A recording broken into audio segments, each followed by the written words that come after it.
अब आप अनऑफिशियली किसी विदेशी धरती पर गए हो किसी ऑपरेशन को करने, आपका कोई बैकग्राउंड कुछ भी नहीं है, लेकिन जब आप वहाँ पर ऑपरेशन कर रहे हो तो आपकी आइडेंटिटी रिवील हो जाती है, कवर ब्रेक हो जाता है आपका, और आप पकड़े जाते हो, या चांसेस है कि अब आप पकड़े जाओगे। तो उस केस में एक स्नाइपर को या एक एजेंट को क्या ब्रीफ होता है? क्योंकि उसको अगर टॉर्चर करेंगे तो हो सकता है वो रिवील कर दे।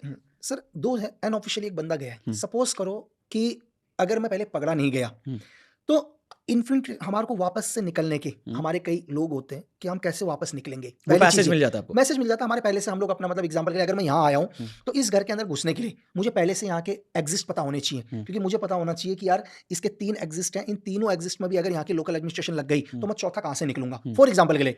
तो अगर मैं निकल पाया, पहली चीज ये, अगर मैं नहीं निकला तो उस देश की गवर्नमेंट भी क्या करती है, 99% केसेस में तो बताती नहीं हमने पकड़ लिया, 99% केसेस में नहीं बताती कि हमने पकड़ लिया। जीवन में जितना टॉर्चर की तो हद ही छोड़ दो सर, अगर 1% रिवील भी हो गया तो सारे जीवन भर आप जेल ही रहोगे। दूसरी चीज, शर्त भी है कि हमारी गवर्नमेंट भी मना करेगी कि यूएन का रूल है सर, आप अपना जासूस किसी देश के पास नहीं भेज सकते। ये तो है अनऑफिशियली में सर। और आपके पास अगर कोई भी तरीका नहीं हो, अगर आपको ये भी लग गया कि नहीं यार आप तो चांस ही नहीं है बचने का, तो फिर शूट आउट कर दो सर अपने आप को। अच्छा, वो सबसे आसान तरीका है सर, कि आप नहीं निकल सकते, आपके पास कोई तरीका नहीं है, तो फिर सबसे अच्छा तरीका है शूट आउट।